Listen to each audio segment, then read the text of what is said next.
We've been sat in the green room for about 15 minutes. What's up, boys? We've got a podcast going out. We got problems, and our freaking Riverside app ain't one. How we doing, lads? Tremendous now that we're actually starting this podcast rather than sitting in a green room forever and a day. Oh, do you know what? If Lloyd is looking at the data, I'm sure he's going to see 80% of the people clicking off after 3 seconds. That intro being as loud as that. I stepped back from the old mic, boys, and I brought it in strong. I know we're going to recap as we pivot on the spot, which we do so well, about the ladies' major that just happened, which was the US Women's Open, presented by Ali. Is that McD? What are they? Ali? Anyone know what they do? ALLY. Presented by them. Let me Google that quickly because Lloyd is scrambling. Lloyd is scrambling. And then obviously the Memorial, lads. Financial company. That is a big tournament, the Memorial. When you've got winning scores at I think he finished at 10, didn't he, Scotty? But there was no one else after 6. You know it's a tough golf course when 6 under finishes second for 4 rounds.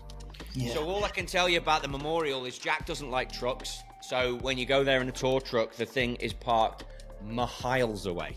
Miles away. You have to walk across 3 fields and past a kids' park. And it's pretty hot in Ohio, believe it or not. You get all the way to the clubhouse, and then they have these chocolate milkshakes that he has running on site, which, believe it or not, the amount of times I've been there, I've actually never drank one, which is a huge mistake. I don't know why I've never done that. So he has these chocolate milkshakes that are legendary. Golf course is insane, daft, quality golf course. And obviously things we've got to cover here are Jordan Spieth nearly taking out the fella in the yellow. I mean, did you see that? That's so close. I just love the way everybody just, dropped as if somebody said bomb in an airport. Everyone just dropped, didn't they? That was what it was like. It was just absolutely mental. What a shot.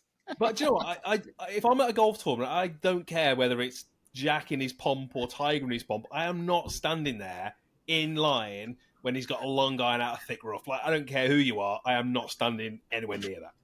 Spieth's a legend, though, in the EMEAs. I really I don't know him at all, but man almighty, is he a baller. Just screw it, I'm going 3 iron out of this rough over the crowd, see what happens. Then I'm going to yak it onto the green, and then I'm going to hold it from 90 feet for par and give it the old... He is the best. No, that was quality. And sticking with that tournament as well, I don't know where you boys sit with this, and controversial or not, the fact that Rory didn't give Jack a call about not playing didn't seem to go down particularly well with Jack Nicklaus. I mean, what's your views on that, guys? I just think he's been a bit not Rory-like since his Masters win. Doing no media at the PGA was a little bit odd, a little bit strange, whether it was because of his driver situation or whatnot, but that was kind of un-Rory-like. Then not playing in the Memorial is un-Rory-like. Not kind of reaching out to Jack is un-Rory-like. I don't know, it feels like how Rory's changed a bit since the Masters win. I don't know what's going on, really. I just think it looks a little bit, the optics of it, whether it's right or wrong, but the optics of it just look a little bit disrespectful to Jack Nicklaus, a great of the game. And that's how the media have certainly portrayed it. And the way that Jack explained it on his interview, it looks that way. I'm pretty sure, though, that there wasn't really any ill intent from McIlroy. That's my view. I think he's just thinking, okay, I'm not going to play that event. He doesn't really think about, hey, that's Jack's event. So I just think it's one of those things that I do think that the optics look pretty disrespectful. And I don't think, once you start looking disrespectful, it's hard to come back from that sometimes when, in this particular example. I just find it really strange that he's gone from the top of the game, Grand Slam winner, to suddenly a few weeks later, we're talking about him not doing press at the USPGA, not messaging Jack. It just feels like it's gone from the highest to suddenly the shine's gone off his Grand Slam, which I know is crazy to say, but it just feels like he's not done the right thing since that win. I don't know what's going on. Yeah, hold on a minute. The shine ain't gone off the Grand Slam. Let's just chill on that one. You boys took it half a step too far there. I'm going to give you all the wrong reasons. Offside flag there, lad. Let's put the ball down. No. It's disrespectful. But, listen, something has gone off, clearly. Something ain't right. Something's gone. The balance has gone. Something's happened in the camp that we're not going to know about. Absolutely fine. No worries. Obviously, the driver thing at the PGA, that's what the press are first going to ask.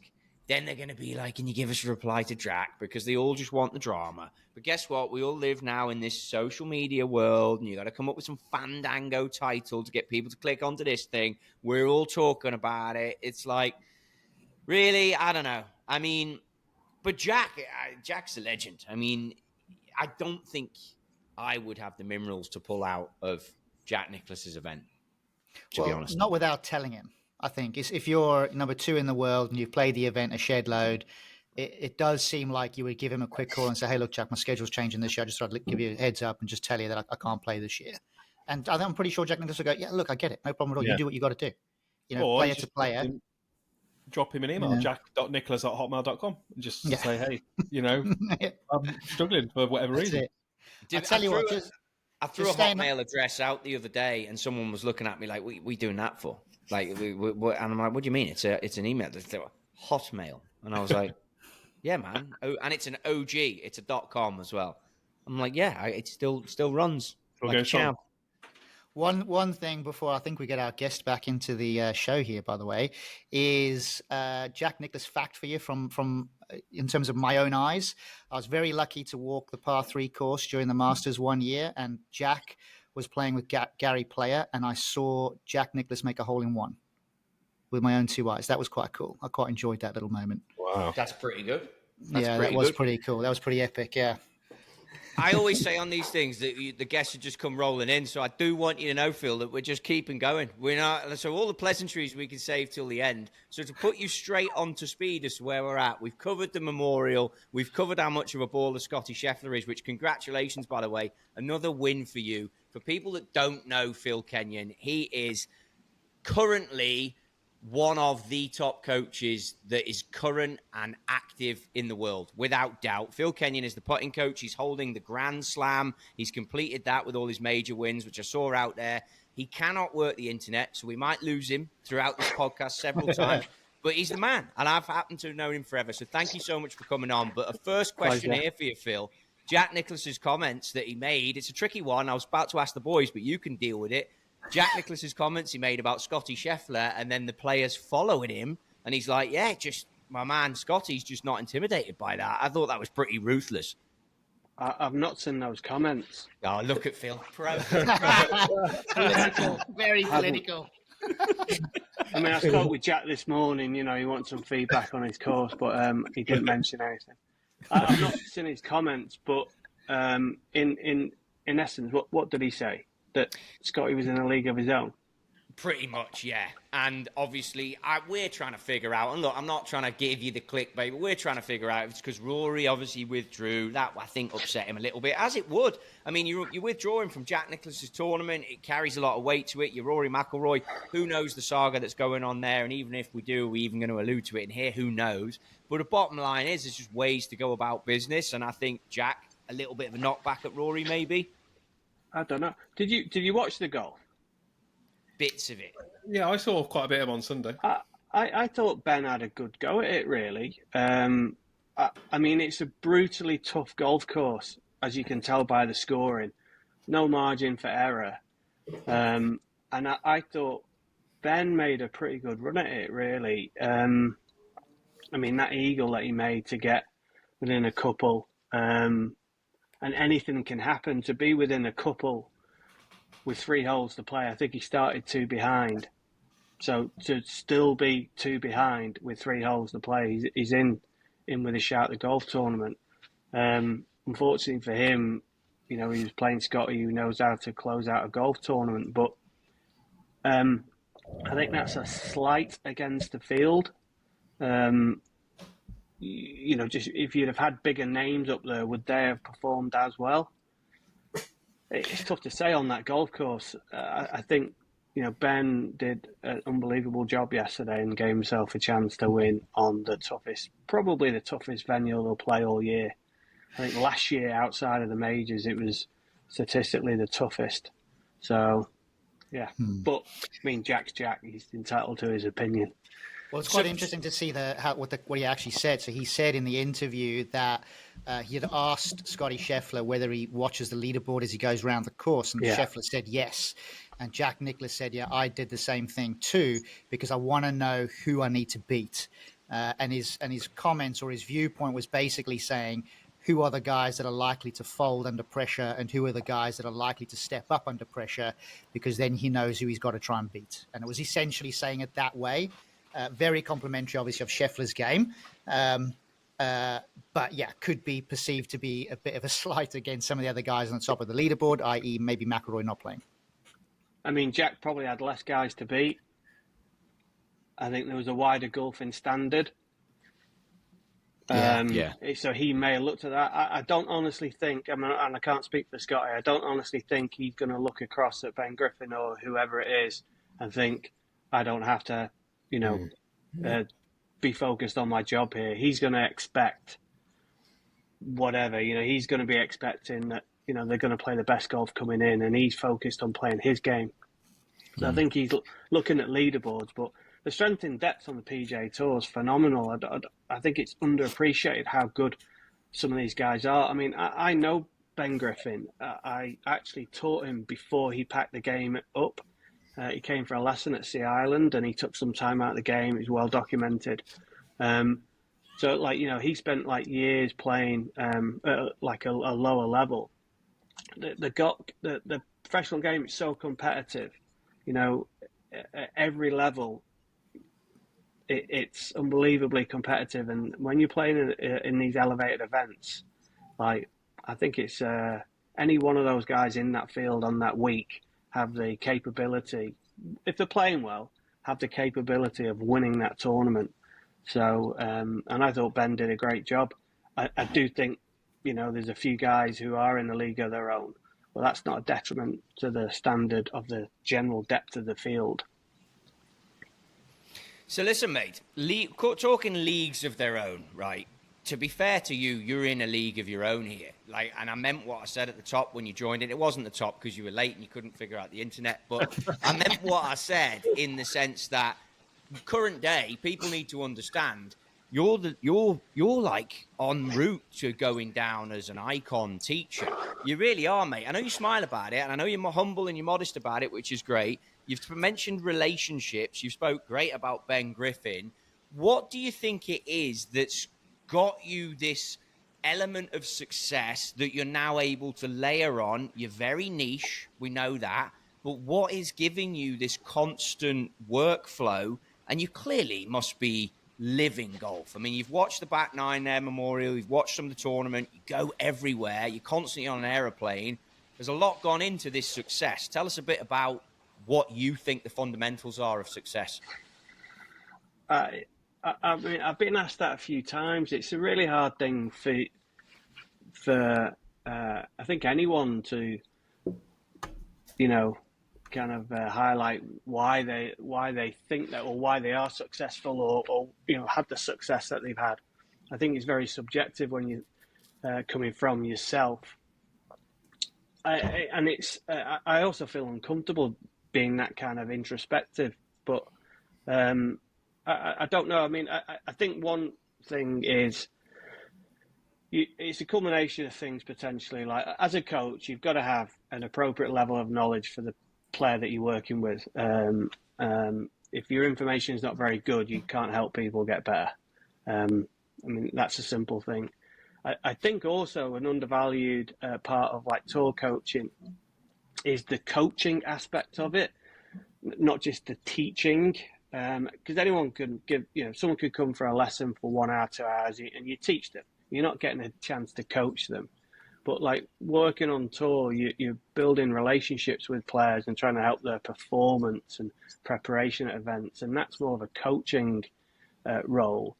And I think that's, the relationship that you have with players and being able to work with different players, your interpersonal skills, being able to adapt yourself and your coaching style to that player. I think that's important. And I think tour coaching can be overlooked in terms of that sense.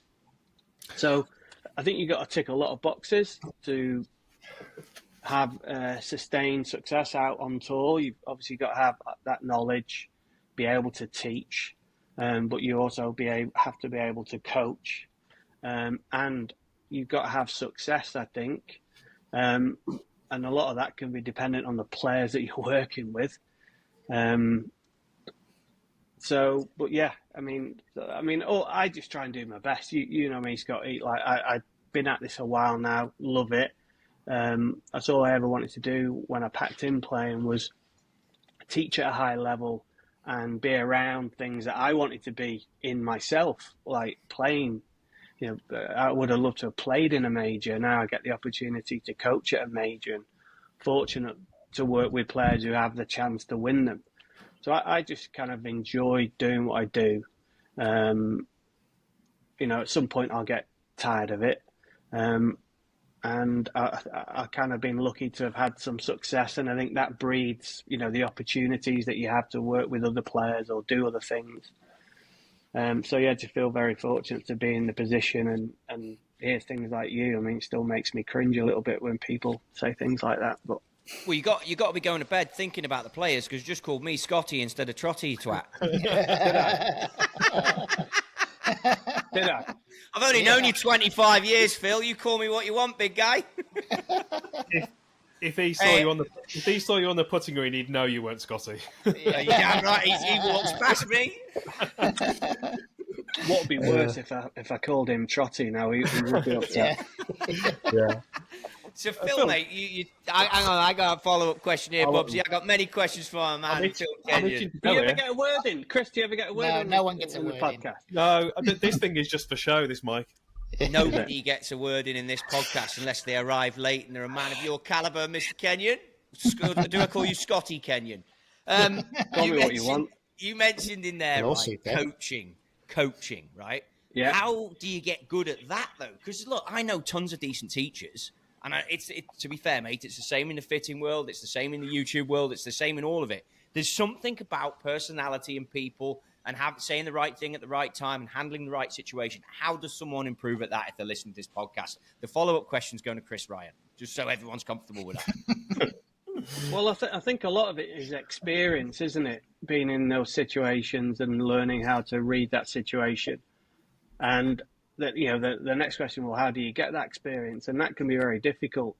But I mean, I was very fortunate growing up that I had a mentor in Harold Swash, so that I gained a lot of experience through him. Because before I was really doing any coaching on my own, I was basically shadowing him. I was his kind of cameraman, effectively. So I think that helped tremendously. And then also, with kind of being a specialist coach, right? Just doing putting, when you're working in teams and you're working for a player and they have other coaches, I've learned an awful lot just by sitting in and being around and seeing other coaches coach. Like Pete Cowan, I spent a lot of time in around Pete Cowan with his players when I started.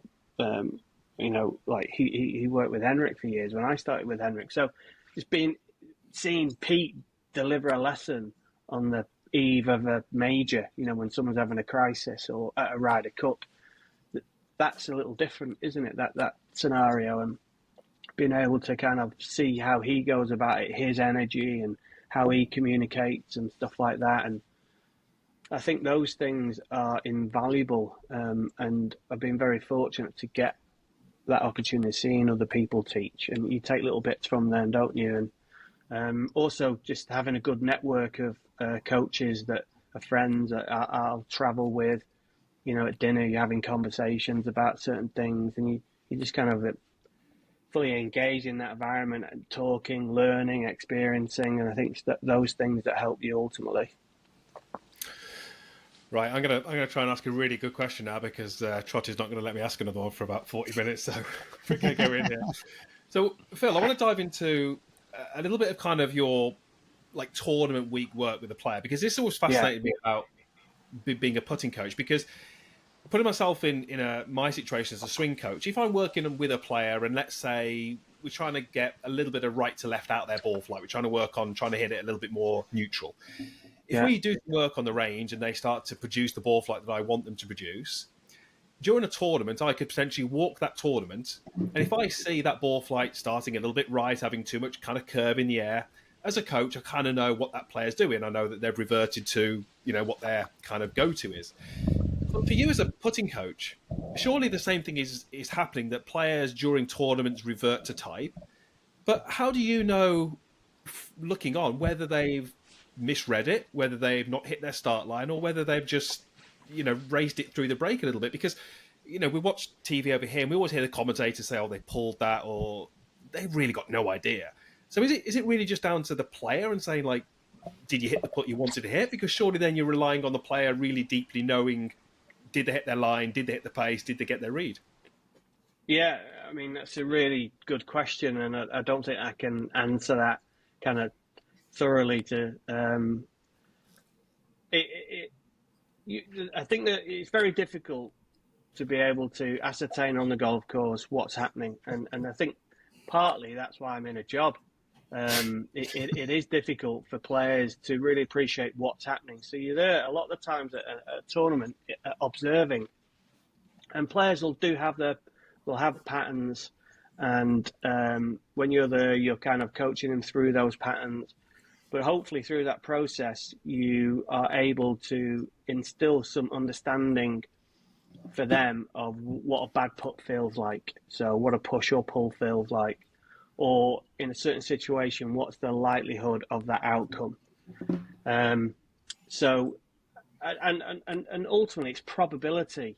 That's all we're working on, probability. If you miss that right to left low with good speed, probability suggests that that's a pull or an underread, whatever. But when you go out on the golf course, there's obviously a lot of emotions that, in play on the course. And observing it, you see nothing. You have no idea. So the only thing you can observe are routines, things like that, and general outcomes. But then, when you come in, you're very much reliant on having a conversation with the player and going through maybe the specifics of that putt or certain putts. And, they're taking on board some of their feelings and thoughts and then working from that, really. Sometimes there's not a lot you can glean from that conversation other than you're not holding enough putts from 10 to 20 feet. There seems to be a pattern that's low or high, or it's inconsistent. But the one good thing about a putting coach, which I think we're afforded where you're not as a full swing coach, is the practice putting green generally can reflect the golf course. So there's a variety of different putts that you can hit, and very often going through and hitting those different putts, you can very easily learn what the patterns of a player is or are, so that you can work on those things on the practice putting green and then let them go out and roll the dice again. So a lot of the stuff you're doing and learning about the player is on the practice putting green. There's only so much you can glean from out on the golf course, but patterns are fairly predictable. Performance isn't. So it is a challenge. I've got to say it is a challenge. That's why I watch a lot of golf coverage, because you've got close-ups. I subscribe to an app which basically takes all the coverage of the key guys on TV and puts it into the app so I can look at it. So like Scottie, Max Homer, certain players who subscribe to the app themselves, I can get all their televised footage and then I'll watch it just for those maybe 5 or 6 putts that you get a really good down the line view. You can see start line relative to their aim, get a feel for line or and pace. But I would say the biggest variable I see from like elite level players week to week is green reading. That's the hardest skill to master from week to week. It's the variable that changes in terms of in the environment. The greens are different every week, different grass, different speed, and that's what I kind of picking up and learning is the green reading aspect. Just a quick follow-up before I let Dazzler ask a question, and just a quick one for the people listening, because the people listening to this podcast are most likely going to be amateur golfers. Is there a quick rule of thumb that faster greens, they need to give more break, slower greens, less break? Is there something like that they can just quickly take away from this and apply when they play? Yeah, I mean, as green speed increases, break increases because it takes the ball longer to get to the hole, so gravity has more time to influence the break. So, as green speed increases, so does break. There you Just talking about lessons that you mentioned a minute ago, some of the things that you've learned and going from course to course. Hold on a minute. Hold on a minute. Jesus, here Sorry, we go. McKee. 47%. Here we go. There's something he said there. As green speed increases, break increases. I agree with that. But then you said, but it takes gravity longer for the ball to get to the hole. You've got more time for gravity to act upon the ball. I should have said. Because the ball rolls slower. The ball will be moving slower. That would mean slower greens impacts it more. Because it's the ball. No, the ball is holding its speed for a longer period of time because the green is faster. Okay, I'm with you saying it backwards. A bit like that financial spreadsheet we've been working on. He's doing it the wrong way, I reckon. You know. Go ahead. There's 11% of my time it won't come back again. I agree with what he's saying. I mean, he's the best coach in the world. I agree with him. Are you agreeing? I don't know. I am agreeing. Yeah, I am agreeing. I'm agreeing with the first statement. Okay. I don't know about how I said it the same way that you said it, but I agree with it. I forget how I said it, to be honest. I'm still jet lagged, and it took me half an hour to get on this bloody podcast because of some dodgy links. So I was a bit stressed out, to be honest, and all of a sudden it appeared out of nowhere. Mate, imagine how my missus feels. I would not like to imagine how your missus feels, yeah. Cut and bruised, probably. Yeah. Poor Michelle. I've almost forgot my question here, but it was to do with lessons, actually. Now I've gone back into my mind. So going from week to week and all this time that you've spent out on tour. Just to go back to Trotty's question then. In the pairs with you guys, I'm not even going to bother asking this question. I'm going to finish this right now. I want to know what is the, you would have learned all of this different stuff from different coaches and, Harold Swash you mentioned earlier, but what would you say in terms of all the great players that you've worked with has been probably one of the greatest lessons that you've learned, not just exclusively about putting, but maybe about the performance of a player in high pressure situations or whatever the situation might be. What do you think has been something that's left a mark on you?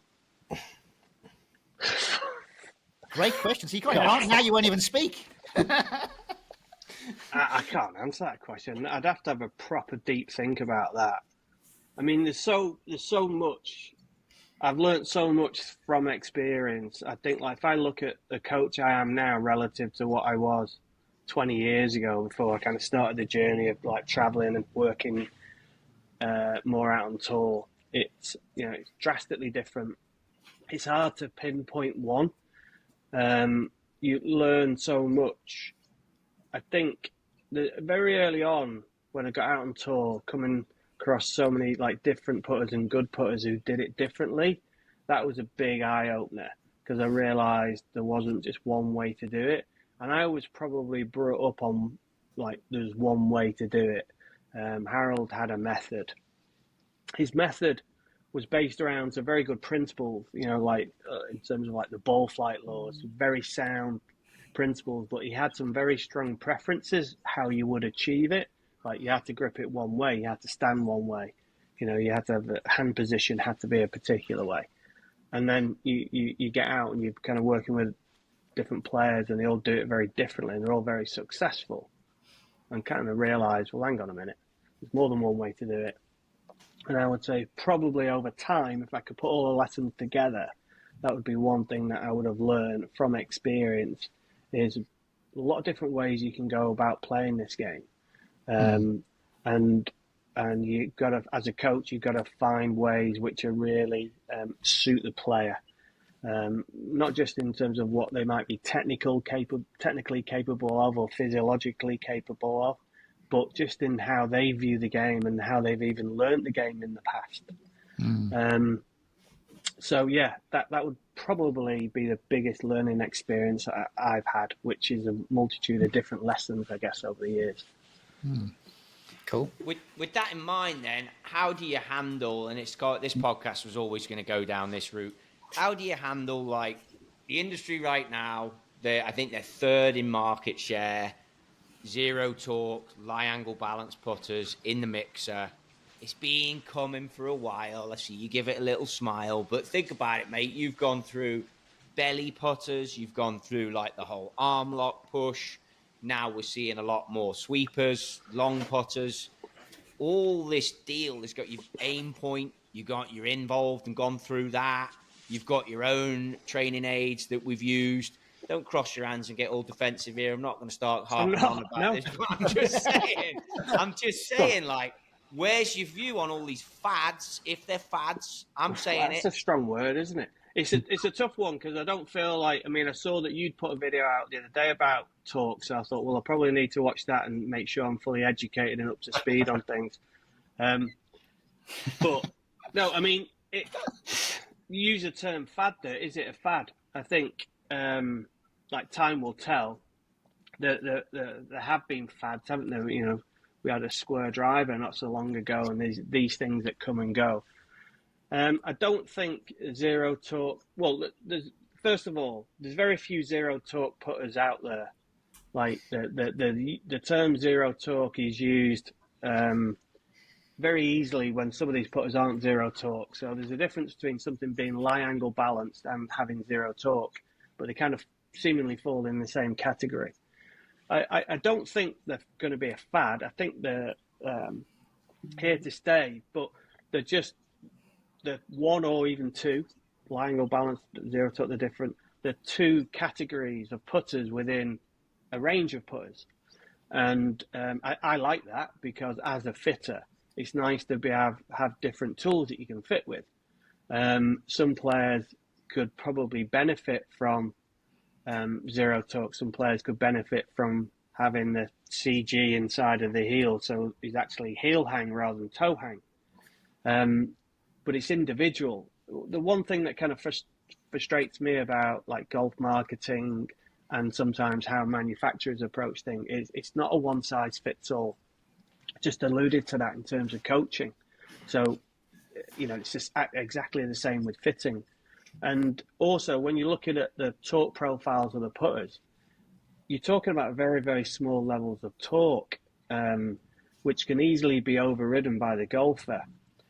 And also, like in this whole kind of torque evolution at the moment, it's like torque's a dirty word when it's not. Torque is essential and can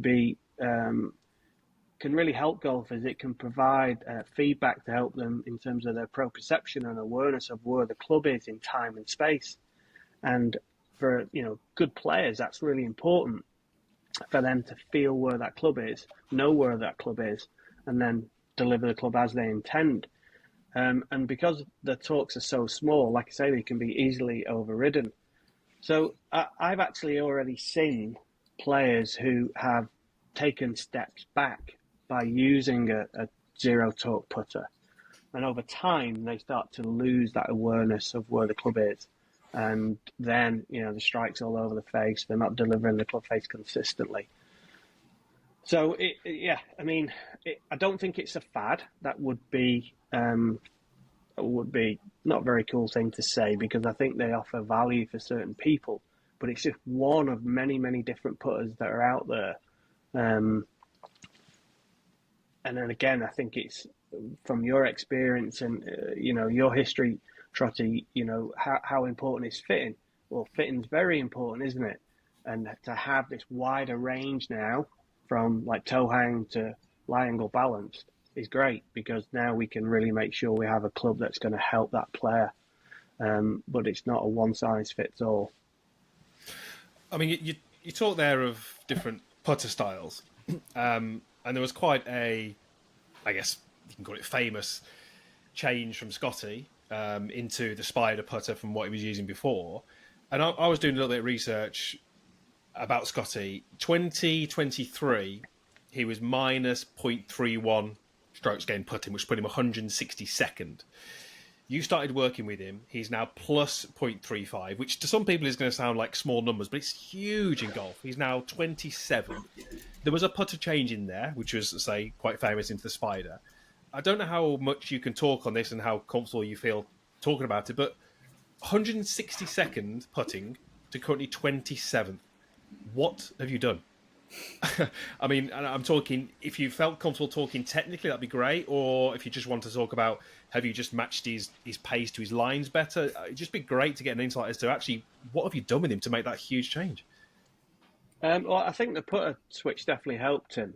There was a lot of sort of stuff spoken in the press at the time about like where that could have come from. Because I think Rory had spoken out in the press to me about him switching to a mallet. But very early on when I worked with Scottie, we did a bunch of putter testing to work out if there was something that was going to help him relative to his particular pattern. Now, and we went through quite rigorous testing in Dallas, and basically it really didn't affect his pattern much at all, whether it was face balance, whether it was plumber's neck, CG further back, CG forward. And you often find players will just move the putter the same way regardless. So the putter style really didn't influence his stroke. But what came out of that testing was that the sight line helped him in terms of his alignment. And in particular, just before the switch, one of the goals was to get him out of using the line, and in particular that sight line configuration was best for him to use without a line on the ball. It enabled him to aim best, because otherwise he'd have like a right aim bias.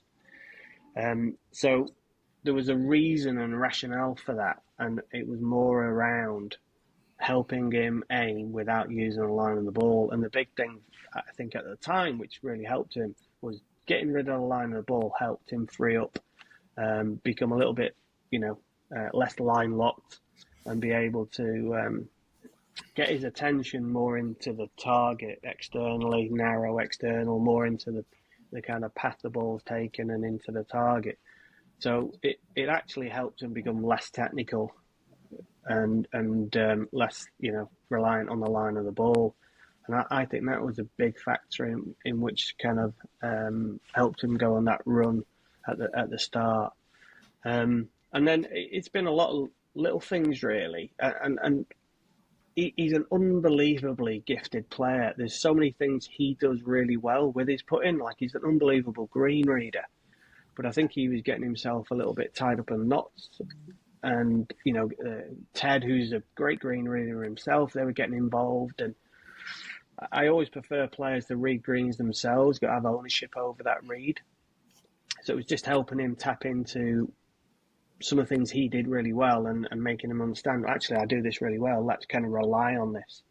So there's some aspects of his green reading, some aspects of his technique. I think changing to claw at the end of the year, I was happy about. I'd kind of been onto him for a little while about that, but he was making progress, and we thought we'd wait till the end of the year. But then at the end of the year, when we did a review, it was, the low-hanging fruit for him to improve was inside 10 feet still. And I think that's where that grip could help him a lot. So yeah, that's been a positive change, and he's, I think, took to that very comfortably and quickly. I mean, the first week he used it in Albany at the end of last year, I wasn't 100% sure he was going to use it that week. We kind of not long tested it. We were kind of messing around with it in practice. It felt good, and in the Pro-Am Wednesday, he put it unbelievable with it. So then it was going, actually, let's test it out in competition this week. So it's probably about the most nervous I've ever been on a Thursday before a player's gone out, because I was really confident it could, in the long term, be really good for him. But, a few bumps in the short term could knock someone off their journey, couldn't it? So I was really fingers crossed that he would put well with it that week. But it's a lot of little simple things, and more than anything, giving him clarity and letting him kind of do his thing and be athletic. I think if he's clear in what he's doing, he's unbelievable. And it's very easy for a golfer to get hung up on the things that are irrelevant, go off on the wrong avenue and fiddling around with things. So very often with a player like that, you're just keeping him in the right area, not letting him go off on a tangent, which would be detrimental to performance, but keeping them on the right things to help them with their performance. And he's definitely one of them. So it's not overly technical. It's just really giving him clarity on a couple of key things. But the flip side of that, though, mate, is Rosie is a line guy and is Yeah. like markings on the ball, and he works with you too. So how do you adjust your technique in terms of how you approach the coaching to a completely different individual? Yeah, he's a very different animal, though, isn't he? And I kind of very early on when I started working with Rosie, advocated for him to use the line because if I remember correctly, he wasn't using it at the time or toyed with it, but he couldn't aim particularly well on a breaking putt. And even when he did aim well, there was always a lot of indecision as to where he was aiming. But when he used the line, it was almost like he could sign off that I'm lined up well. Now I can put my attention to where it needs to be. He's also an excellent green reader. So there tends to be not a lot of conflict between his conscious read and then when he's over the ball. So there's a certain things that he does really well, which allows him to get away with using the line of the ball. And I wouldn't want him not to. If he phoned me up tomorrow and said, "Listen, I'm going to dump the line," I'll be like, "Oh, hang on a minute. I think that's good for you." So, going back to what we were talking about before, I think it's horses for courses, isn't it? You can't apply the same rule to everyone. And I think that's the important thing about coaching is getting to know players, getting to know them as people as well as golfers, and you're finding solutions that are going to work for them. And sometimes that can take time. So one last question really from me, Phil, is what happens when you're in a situation though with a player and you just rightly pointed out where you've gone, whoa, about the line, if he called you up. Like, have you been in a situation before where you believe one thing and the player is just not really on side with that viewpoint? How do you break through that? But it's a difficult one. I think I have been in that situation. I mean, you just got to speak your mind and tell the player what you believe in. Sometimes the player just, they're the one that are hitting the shots. They're the ones that have got to feel comfortable on the golf course. They're the ones that really appreciate the things they can or can't do. So if I have an opinion, I'll voice it. And, there could be some pushback. And if there's a pushback, it's trying to find out what that pushback is and then finding the solution around that pushback. But ultimately, you've got to trust your player. And I think that's where having a good relationship with that player is really important. Because if they're telling you something and you've got to be able to listen to it and find a solution for them, and it might be an alternative solution. They're hitting the shot under the most extreme pressures, day to day, week to week. So if they're telling you something, you've got to try and listen to it and work around it. Who's the most gifted player you've worked with? Scottie Scheffler. Okay, good. That's quick. And then what is your proudest achievement given the variance of players you've worked with? I think Scottie Scheffler is definitely the most talented player that I've worked with. Being around him, when I've been to see him at Dallas, unbelievable work ethic as well, by the way. You go and see him for a day, he would put all day. And then there'd be certain points in the day where I'll be like, well, let's go and do something else now. So we'll go and have a chipping comp where he'll chip and then we'll put. So it'll be like, so I'll give him some ridiculous lies and ridiculous shots. And his short game is absolutely unbelievable. And then when I've been out on the course with him. He likes to play golf. Even if I go and see him in sort of like preparation days, he'll play with his friends. He's got a nucleus of friends at Royal Oaks who are just like regular golfers, and he'll go and play and compete with them. And the shots he can hit on a golf course are just incredible. Two golfers I've worked with that are just, for me, just stand out as being just, unbelievably gifted would be Rory and Scottie. I think Scottie's short game and shot shaping, edges it. Rory's driving is unbelievable. That was one thing just that really impressed me. I think if you had Rory driver of a golf ball, but Scottie's shot shaping, a short game, I think is just outrageous. So yeah, he would probably be the most talented that I've had a chance to work with. And then what was the next question?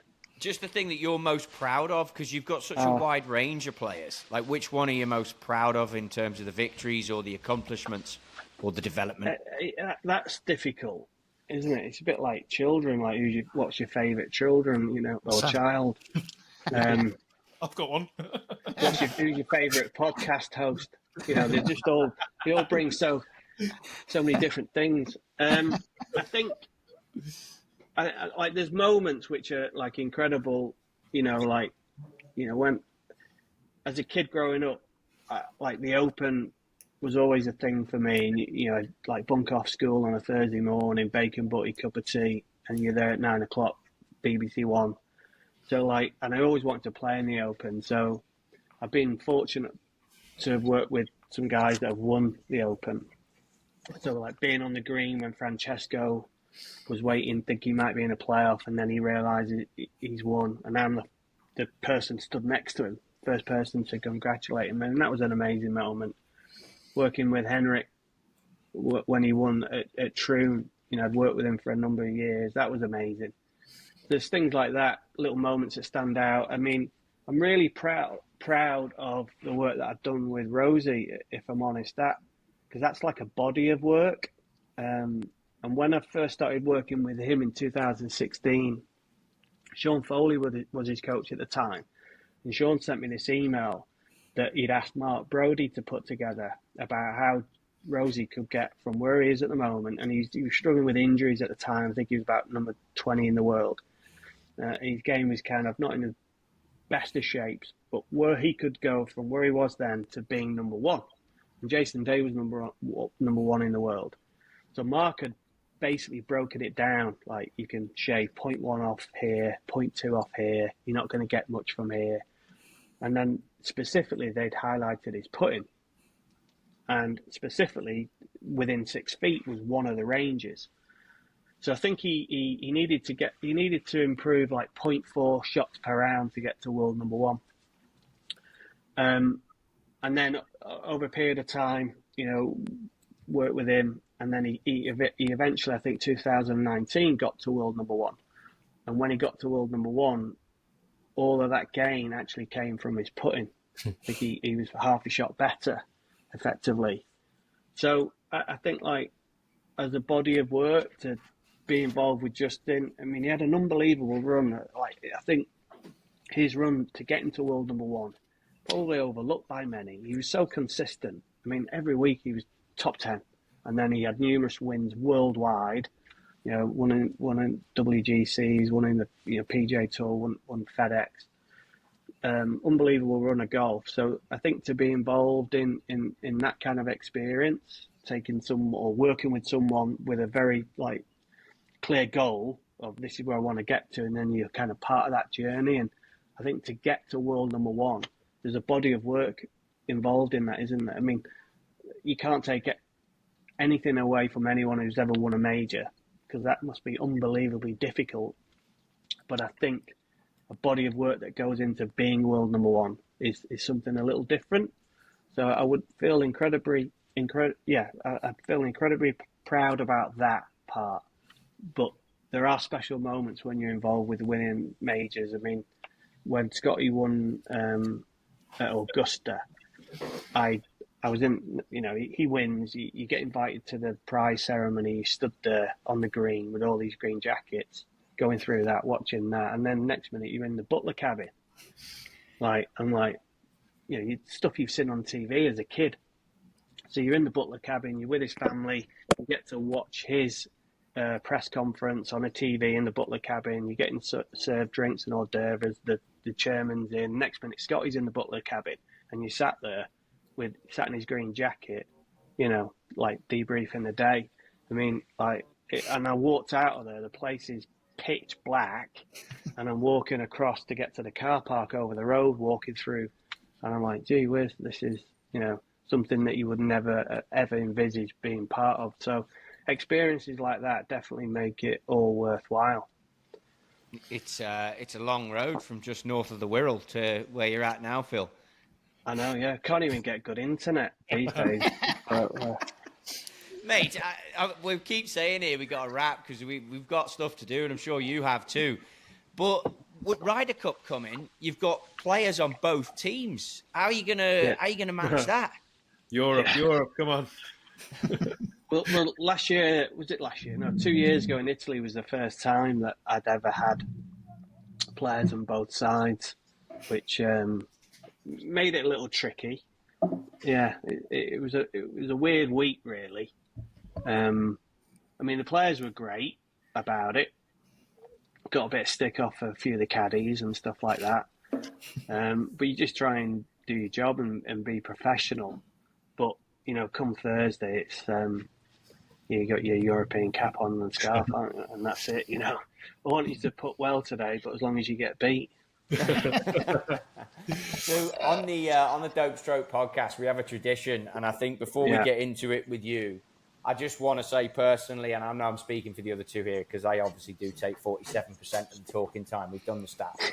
But we're very proud of you, mate. I know I've known you years, and I'm very proud of what you've done. Keep it going. I think before we get into the traditional questions, like what's the future for Phil Kenyon? I mean, we're not stopping here, Phil. Butler cabin, where else are we going? I've got no idea, mate. I'm trying to slow down and get more golfing. Yeah. So, yeah. I really don't know. I've never really been one for setting like long-term goals. I don't know where I'll be in 2 years, 3 years, 4, 5 years. As long as I'm in and around the game, doing stuff that I love, then I'll be happy. But what that actually involves, I've got no idea. Well, hopefully it can be part of the next question, which is the Dope Stroke traditional question, and we can have plenty of these moments. We do the alcoholic beverage you had to celebrate your greatest achievement, best moment, location and drink, and do you remember it?